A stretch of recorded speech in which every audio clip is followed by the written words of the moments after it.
Hello friends, this is Abhinav Kataria, working as an assistant professor in IMS Ghaziabad University Courses campus. Today we are going to take a very interesting topic, that is a concept of a mutual fund.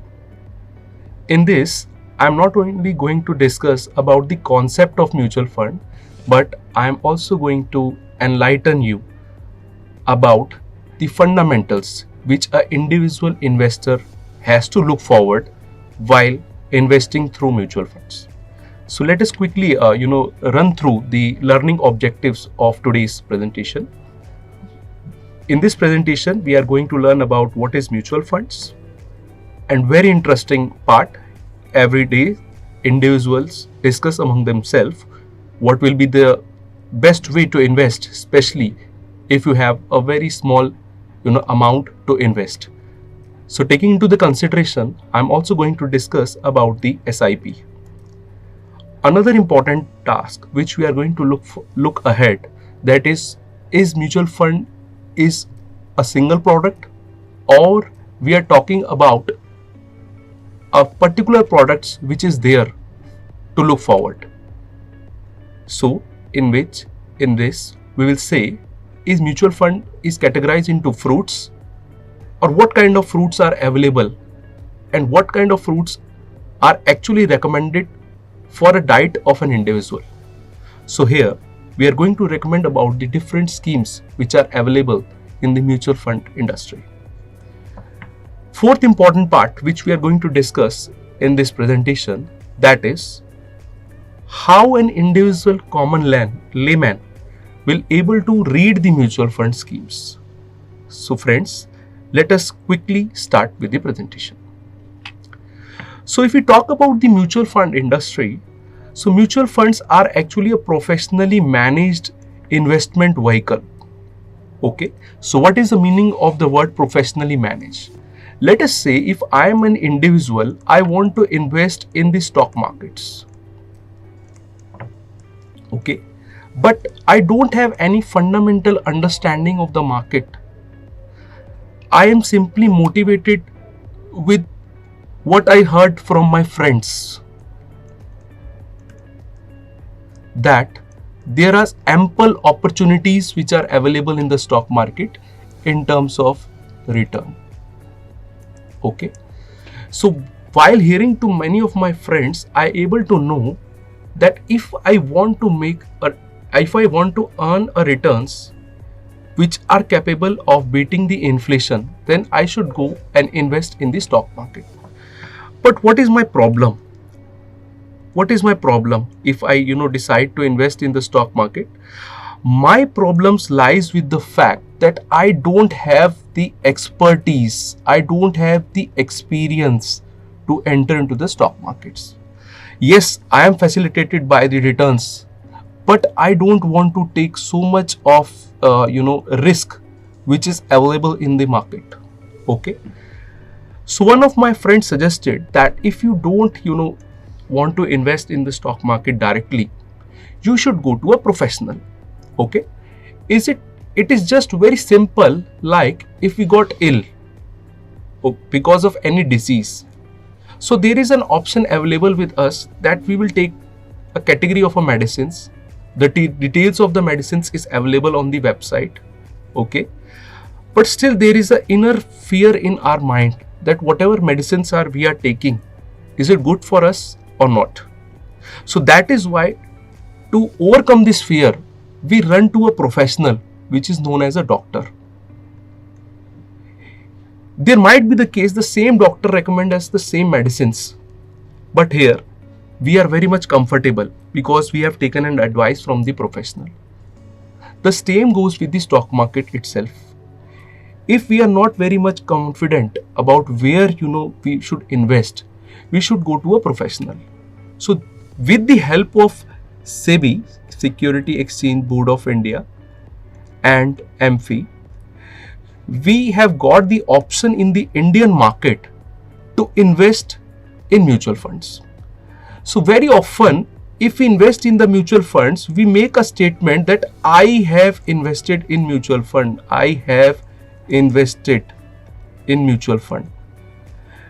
Okay, but this statement is absolutely wrong. Nobody invests in mutual fund. Mutual fund does not invest. They are actually the vehicle through which we invest. Okay, so in the second way, it is clearly mentioned mutual funds are not the investments, they are the vehicles through which we invest our hard earned money. Okay, why we decide to invest in the mutual fund is very clear, that we are looking for a return. Okay, and we are looking for a return, there is a desire to make a return which can beat the inflation, but at the same time there is a fear in the mind that we want to take risk, but this risk needs to be calculated. Okay, so broadly speaking about the mutual fund schemes, so here a mutual fund schemes can be broadly divided into following categories. One is the equity schemes, another one is debt scheme, another one is a scheme which is invest in gold, there can be a real estate scheme, and we can invest in the commodity markets. We will come these points later on, we'll discuss these points later on, how a scheme will be categorized as a equity mutual fund scheme or a debt mutual fund scheme, but this is all the umbrella of the mutual funds. So what will be the learning till now? The learning is that if somebody is saying that I have invested in mutual funds, first of all, we should correct him. We should ask him or her that you have not invested in mutual fund, okay, but you have invested through mutual funds. And second question which has to appear, that is which category of mutual fund we are talking about. Please remember our example which was quoted earlier. If somebody has started to say that I have shifted my diet to fruits, so he must be very clear what kind of fruits we are talking about, because fruits are the umbrella and there are different kinds of fruits which are available within that umbrella. Okay, let us proceed further. Very common question which comes into our picture, if somebody decide to invest in the mutual funds category, so the question arises is how much of funds are needed. Okay, this question started to take place. So my dear friends, we just want to make an emphasis on this, that you can start mutual funds investments in mutual fund investment through mutual fund with the minimum amount. Okay, so what is this minimum amount? Is there any limit prescribed by Security Exchange Board of India?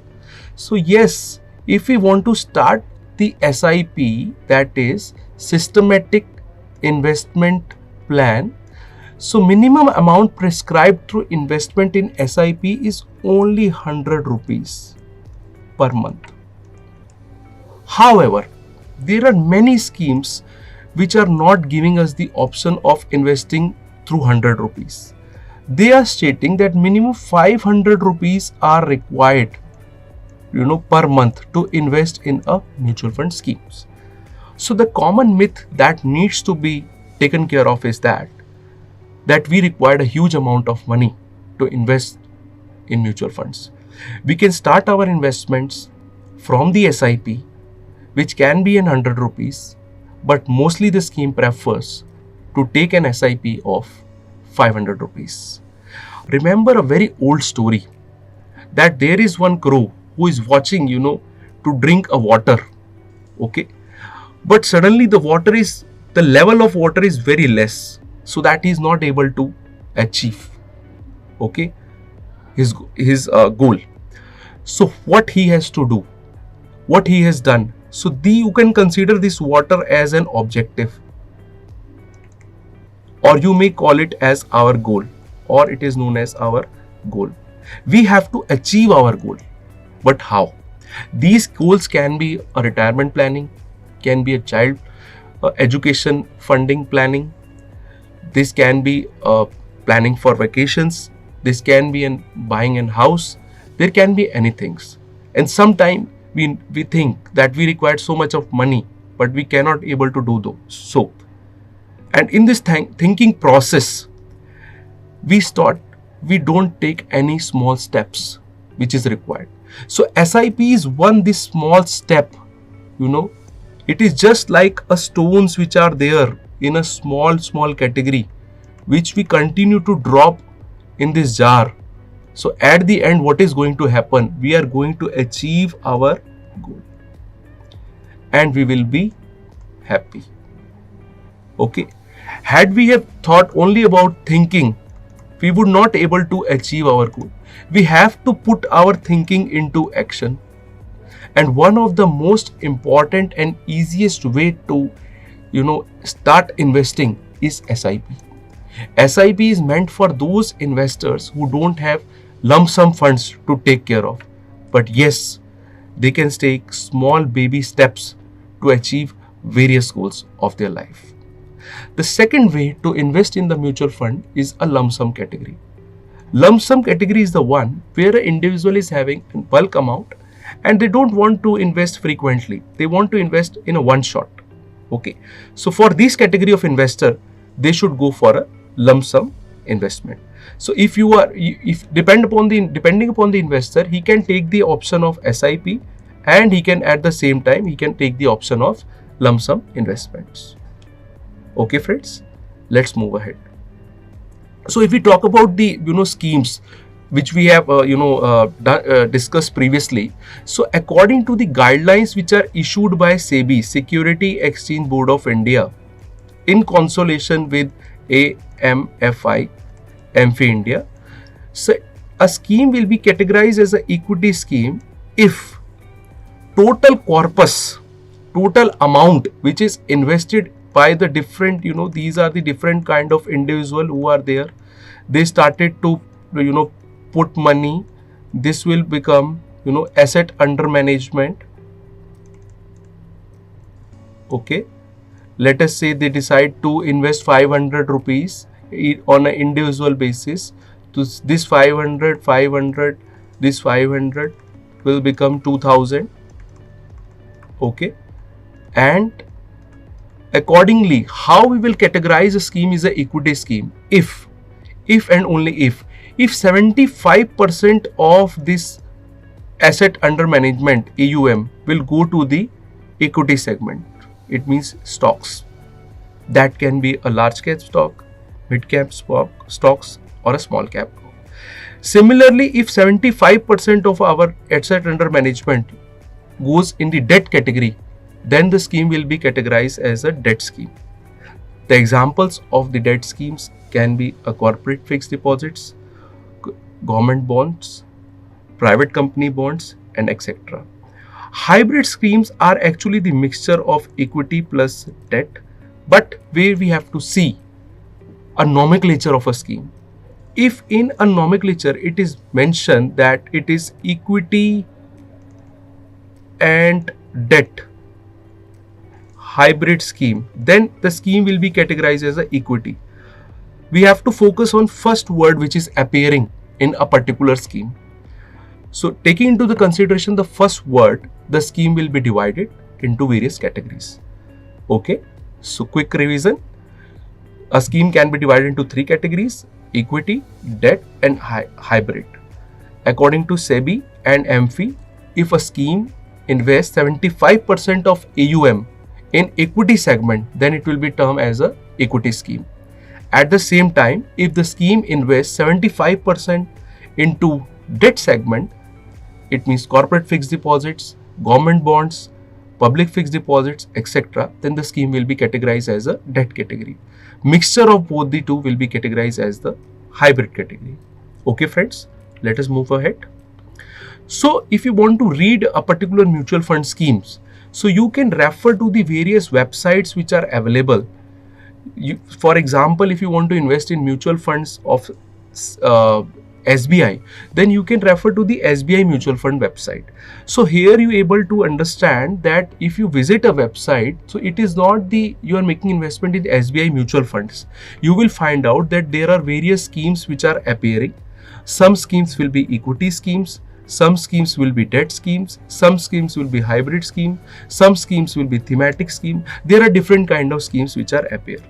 So what are what we should look for ahead before investing in a mutual fund scheme? So before investing in any mutual fund scheme, we should be very much comfortable and we should be very much particular about what first factor, that is risk which is available in the scheme. That will be defined by the riskometer. Generally, equity schemes are categorized as more risky than comparison with the debt scheme.